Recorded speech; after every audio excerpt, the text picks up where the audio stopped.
years ignoring divine instruction. But just as God can't get credit, neither can any of his more popular substitutes.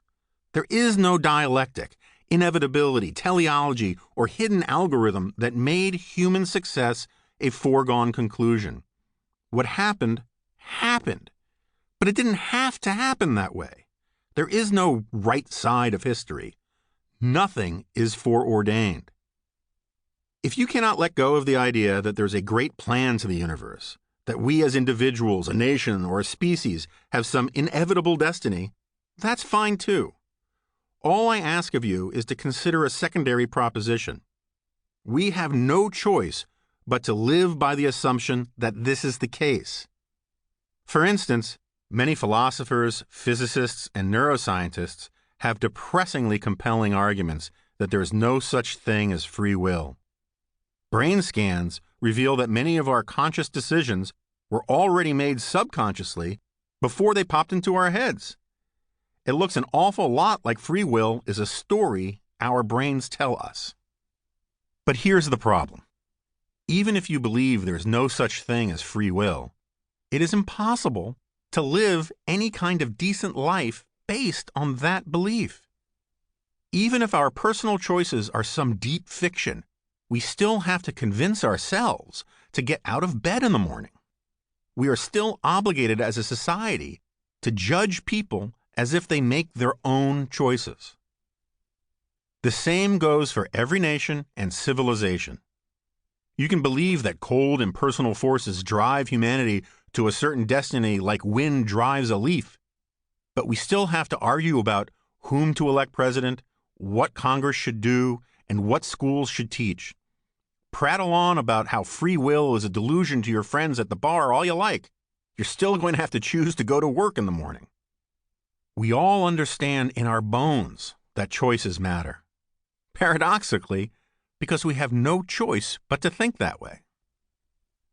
Just to be clear, I am not arguing for some kind of nihilism or moral relativism.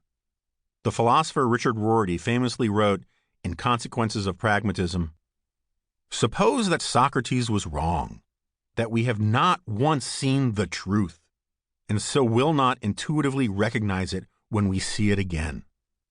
This means that when the secret police come, when the torturers violate the innocent, there is nothing to be said to them of the form, 'There is something within you which you are betraying.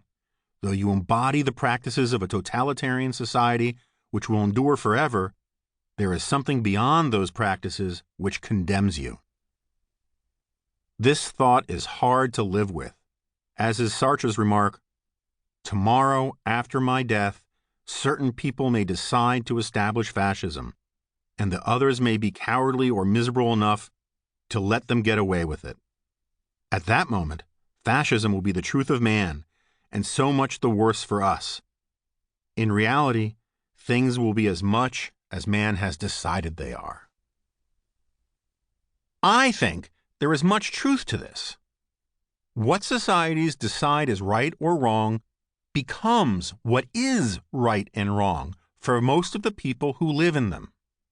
But I think the lessons of history show that societies can choose poorly, and that this can be proved empirically through facts and reason. Some cultures are better than others, not because of some gauzy metaphysical claim, but because they allow more people to live happy, prosperous, meaningful lives without harming other people in the process.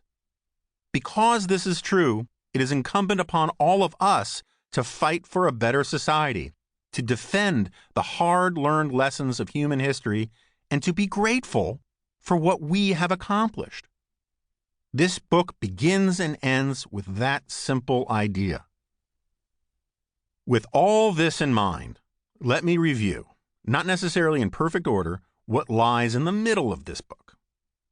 My argument begins with some assertions. Capitalism is unnatural.